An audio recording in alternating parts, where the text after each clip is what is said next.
Welcome to the Mike Robinson YouTube channel. Remember to like and subscribe for more content. Early morning here in the hill country of Texas, and I'm going for a little walk on a lovely property where there are some free-ranging axis deer. Very much like we do it in Britain, you know, walk, stalk, stop, look. I'm going to take the 6.5 PRC and we are going to go and see if we can get us one for the larder, for our new deer larder that we built. Because I'm really keen to start cooking some axis deer. I've heard all about it. It's kind of the best of the best, everyone says here, and I need to find out for myself.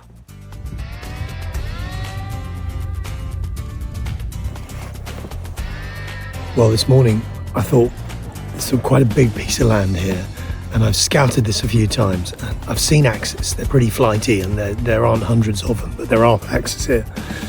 And I don't really know the land, but I'm just going to use the wind and quietly walk. And over a few visits, I'll learn the layout where they like to be. Got some corn and alfalfa, and we're now in the deep winter when nothing's really growing. So alfalfa they will like. So I'm going to put some of that out when we're done. But in the meanwhile, see if I can get one this morning for the larder. I'm using my 6.5 PRC. I'm using these outfitter rounds. I love them. They're really good. And I'm going to take a couple of spare rounds and we'll see what we can get. I'm only after one deer.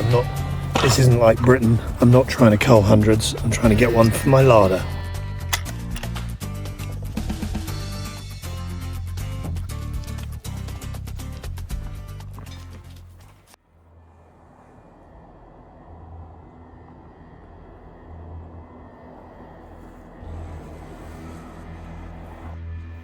This is where I'd expect access to be here. Even though it's dry, there's a pond here. Most of the year there's water, and I know there's water sources around. And I've seen axis just around this area. So I'm going to put my corn and alfalfa out under the trees over here. Look, running across. Whitetails, 3 or 4 of them, running across. So in this Texas hill country, where you have standing water, and we're not far from the rivers, you have axis deer. And I'm not interested in whitetail here. I'm just here for the axis. And I'm sure that within a few hundred yards of us now, there's going to be some axis, 100%.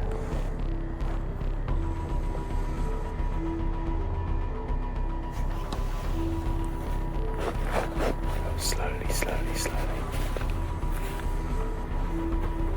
It's a beautiful big whitetail buck coming across in front. You see him in the bushes there, under the trees.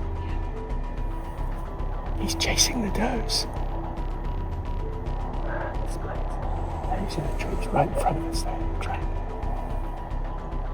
That deer was chasing those 3 does.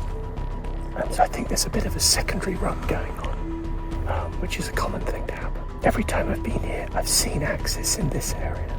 I'm just hoping that this morning is one of those times. Just walked across an absolutely enormous deer trail running to the water. It's such a precious resource here. Actually, we had a bit of rain last night. So when I put my alfalfa out, I'm going to put it on the trail here, overlooking this trail here, going to the water just here. I'm going to put the camera on that tree, and I'm going to put the alfalfa out on the trail here. So anything walking down to water finds it straight away. And then over the next few days, we'll look at the camera and we'll just see what turns up. I'll put alfalfa out every week.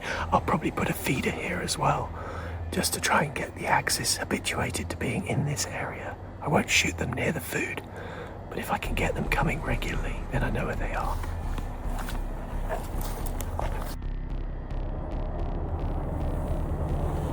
Something over there mooching around.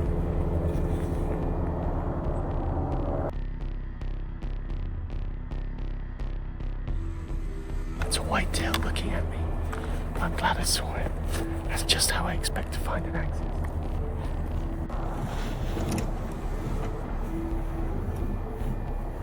A lovely big whitetail buck feeding right in front of me. I mean, really nice animal. If you look to the left of this angled tree here, this dead oak tree here, just to the left in the distance, he's there.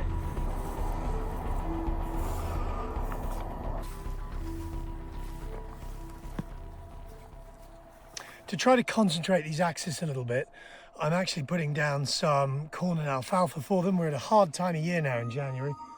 So I put 2 bales of really lovely green alfalfa, 2 bags of corn, and I'm going to put a camera on this tree, and I'm going to leave it for 3 or 4 days and monitor the camera. It's an automatic camera. I'm sure we'll get whitetail. We might get some hogs. Hopefully we'll get axis. And then if that's the case, I'll put a feeder here, and then once a week I'll give them alfalfa and corn. And then hopefully we can get them patterning and we can get a few coming into this area, because the main water on the property is right there 100 yards away. The wind is blowing this way, which means I can creep in under the dam, look down here. And even though I don't want to shoot the deer where they feed, it'll make the deer hang out here more often. And every time I've seen axis on this property, they've been up and down this valley here. So let's see if it works. This is the only way we can stop the cows charging down the road after us. So on the way in, we give them a mouthful as a treat. So I've made it past the cows. In order to get to this piece of land, I have to give cows alfalfa.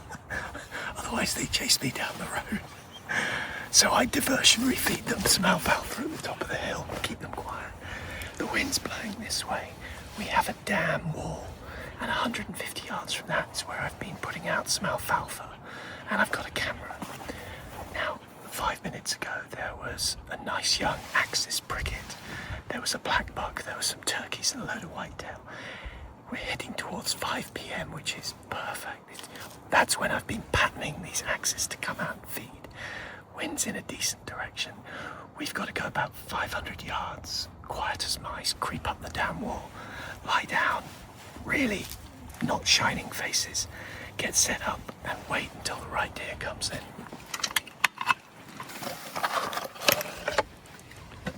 I'm using these 130 grain CX, which is the same round I used in Britain. I just really like them. Some of these axes are big-bodied deer. This is a 6.5 PLC. I just love this round.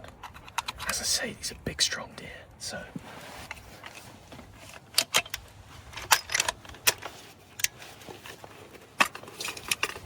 I'll load up with 4 rounds. So I got 3 in the mag, 1 up the spout. There we go. This means if I screw up and have to follow it, I've got plenty of ammunition. I'm going to swap out the muzzle brake for a suppressor. So it's one of my absolute fave rifles. This is my go-to really in Texas. This is my ultralight elite Savage 110. And I've zeroed these rounds the other day, and it is deadly, deadly accurate at 150 yards. Now, I always take 2 spares, just in case. And I'm taking the bag, because I haven't got a bipod. Now, the only downside here is the sun is going to be kind of right in our eyes. But the upside is the wind's right in our face, and of the two, I'd always rather have the wind in my face.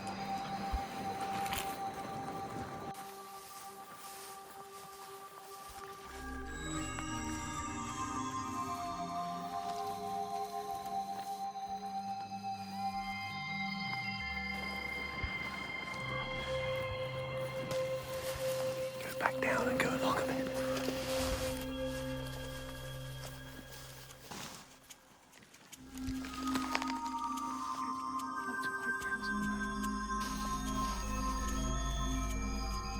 So we've got a position on the down wall, the wind's good.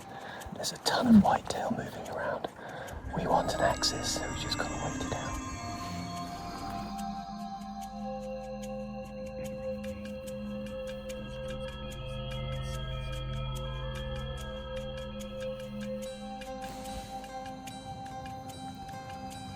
There she is.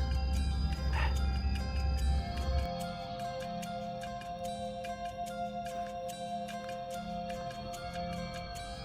Well, I think I got there about half an hour too late.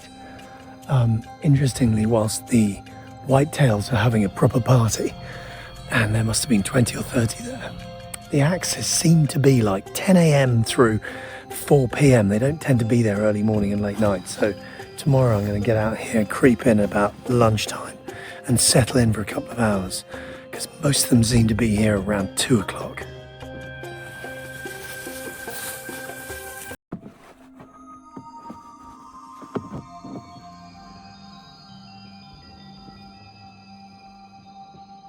axes were here 10 minutes ago on camera.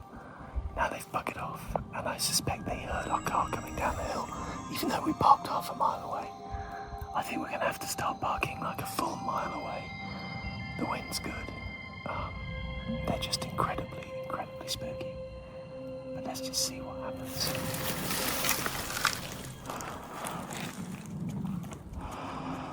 That's where I think, to be honest with you, to hunt them here, to get into position, you need to have a blind or some sort of thing over there. Just wait for an hour and see if they come back.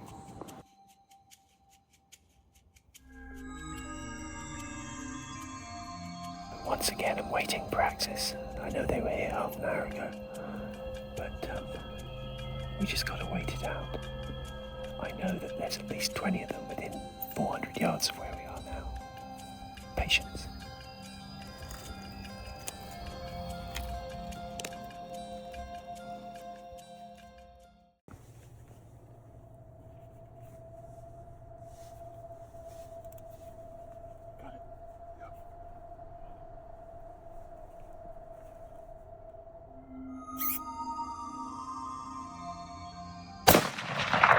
Okay, well, the best possible scenario crept in, and there was a solitary axis doe, like a year-old axis doe on its own in the trees 200 yards away. So I haven't shot one near the feeder, which is amazing. And let Sorrel find it, and now I'm going to go and have a look at it. But I mean, I shot it right here, so it'll be pretty tasty. Well, one thing's for sure, the older 6.5 PRC does not mess around. Yeah, that's great. Gonna give it a bleed. So soon, because it's shot in the head, you get a lot of this kicking. There we go. Now I like a really good bleed in the morning. Have a zoom in there. This is a huge part of what we want, and it will make, there, look at that go. Beautiful. Nice. She's not that young actually. No. Good axis doe. Yeah. Hold on a minute, I'm going to dress it first. Just let her bleed for a minute. I always think, if you notice what I've done is I pulled its back end up onto a rise, and now I'm letting it bleed for, 2-3 minutes, and then I will dress it out right here. The faster you bleed and the faster you dress, the better the quality of the meat.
Maybe not do that bit, she's pretty pregnant.